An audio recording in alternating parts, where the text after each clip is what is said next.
दोस्तों बात करते हैं सबसे बड़ी न्यूज़ जो कि निकल के आ रही है, जो कि सुबह-सुबह हमें मिली है आज उठते ही, वो है कोबी कविंटन वर्सेस जॉर्ज मास्विडाल फाइट है वो फाइनली बुक हो गई है फॉर यूएफसी 260 272। दोस्तों ये बहुत ही बड़ी न्यूज़ है और ये बहुत ही बड़ी फाइट है। ये इतनी बड़ी फाइट है कि यूएफसी ने इसके लिए एक मेन इवेंट स्लॉट खाली कर दिया। नॉर्मली यूएफसी जो मेन इवेंट होता है फॉर पे पर व्यू कार्ड वो होता है फॉर बेल्ट के लिए, जो फाइट बेल्ट के लिए हो रही है उनके लिए, या फिर कभी फाइट कर रहे हैं कॉर्नर उनके लिए। और ये दिखाता है कि ये फाइट कितने बड़े लेवल की है, जहाँ पे इसे main event you know slot दे दिया है यूएफसी ने। दोस्तों अगर आप देखें इस डिवीजन में कुछ एक्साइटिंग है नहीं। अगर हम छोड़ दें हमज़ात को, ऑब्वियसली वो चीज़ एक्साइटिंग है। ऊपर अगर देखें जो रैंकिंग्स हैं, कुछ है नहीं ज़्यादा एक्साइटिंग। उस्मान लगभग साफ कर चुके हैं पूरी डिवीजन। तो उनके बाद क्या बचा है जो कि एक्साइटिंग हो इन वेल्टरवेट डिवीजन, और वो है ये फाइट।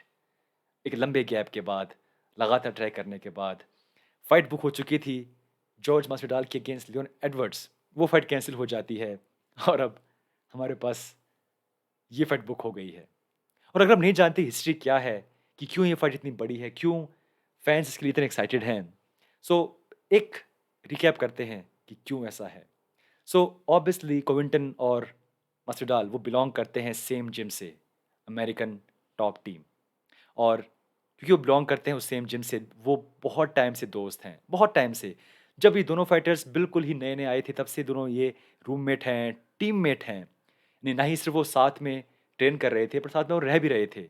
बहुत सारे किस्से हैं, कहानियाँ हैं, फ़ोटोज़ हैं, वीडियोज़ हैं, जहाँ पे ये दोनों जिम में, अपने फ्लैट में एक साथ रह रहे हैं, मस्ती कर रहे हैं, ट्रेन कर रहे हैं। और ज जैसे-जैसे टाइम आगे बढ़ता है, दोनों का करियर ग्रो होता है और दोनों एक ऐसे मुकाम पे पहुँच जाते हैं जहाँ पे उनको अपने-अपने अलग रास्ते चुनने में मजबूर हो जाना पड़ता है। और इसीलिए यहाँ पे जब ये टाइम आया, एक आई थिंक एक फाइट थी जहाँ पे आई थिंक ये दोनों एक-दूसरे के कॉर्नर में को सपोर्ट कर रहे थे। और फिर बिकॉज़ पर्सनैलिटी अ, और हम जब हमेशा ये बात करते हैं कि there is only one room for top. एक ही जगह है ऊपर टॉप पे, और वहाँ तक जाने-आने के लिए दोनों एक-दूसरे के दुश्मन बन गए, अलग हो गए।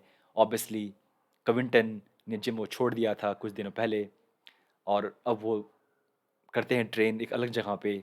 बट जो राइवलरी है जो कि उस टाइम पे बनी, वो बरकरार थी। अ, कविंटन फाइट करते हैं उस्मान से, फिर फाइट करते हैं अगेंस्ट वुडली, अगेन फिर से रीमैच विद उस्मान, और अब ये फाइट बुक हो गई है। मस्विडाल के पास 2 फाइट हैं, last fight against current champ Usman. So this is perfect timing इस फाइट ये फाइट बुक करने के लिए। और क्योंकि जो टाइमिंग है बहुत सही बैठ रही है, इसीलिए इसको यूएफसी ने मेन इवेंट है वो डिक्लेयर कर दिया है। दोस्तों I really can't wait for this fight. Uh, इस टाइम पे जो लेवल है पॉपुलैरिटी का, हालाँकि लॉसेस विन वो होता रहता है, बट मस्विडाल एक तरीके से जो उनकी वो 3 फाइट थी, पहली अगेंस्ट डैरेन टिल नॉकआउट, फिर against Ben Askren knockout, fastest knockout, फिर अगेंस्ट नेट डियाज़। बहुत वो 3 फाइट के बाद, लगातार बैक टू बैक फाइट के बाद मस्विडाल बहुत आगे पहुँच गए अपने फैन बेस को बढ़ाने में, और बेसिकली इन जनरल जो रिस्पेक्ट लोग उनको नहीं करते थे पहले, अब वो करने लगे। कविंटन ऑब्वियसली वो उनकी एक अलग ही उनका एक फैन बेस है, नर्ड्स एंड वर्जिन्स। और उनकी एक अलग पर्सनैलिटी है, जो भी उनका बोलते हैं आप कि उनका वो एक कैरेक्टर है, एक वो रोल है जो कि वो प्ले करते हैं। बट ये एक परफेक्ट फाइट बुक हो गई है। एक तरीके से अगर देखा जाए आप कि अगर फाइट बुक होती, अगर लियोन वर्सेस मास्विडाल जो कि अगर हो जाती, तब भी शायद ये फाइट बुक होती। बट बिकॉज़ वो फाइट नहीं हो पाई, जल्दी हमें ये मौका मिल रहा है ये फाइट देखने का। दोस्तों, इस टाइम पे बहुत मुश्किल है कहना कि उस्मान के पास कोई एक बड़ा चैलेंज है या नहीं।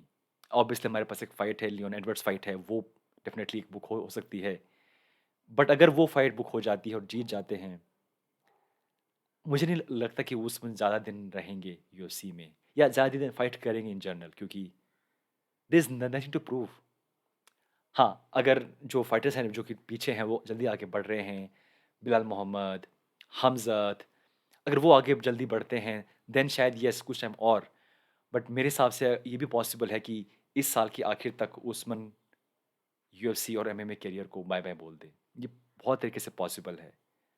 और मैं हमेशा ये कहता हूँ कि अगर उस्मान चैंप नहीं होते, बहुत बहुत पॉसिबिलिटी है कि चैंप बन जाते कोबी कोविंगटन बहुत टाइम पहले। ये मेरा मानना है। आई थिंक ऐसा किसी और ने भी कहा था, मेबी मैं उसको फिर से रिपीट कर रहा हूँ। बट एनीवे दोस्तों, very good news, very happy and can't wait March 5 272 UFC. Okay दोस्तों, एनीवे बात करेंगे और सारी फाइट्स के बारे में जो कि बुक हो रही हैं पिछले कुछ घंटों में। मिलते हैं नेक्स्ट वीडियो में। Thank you so much.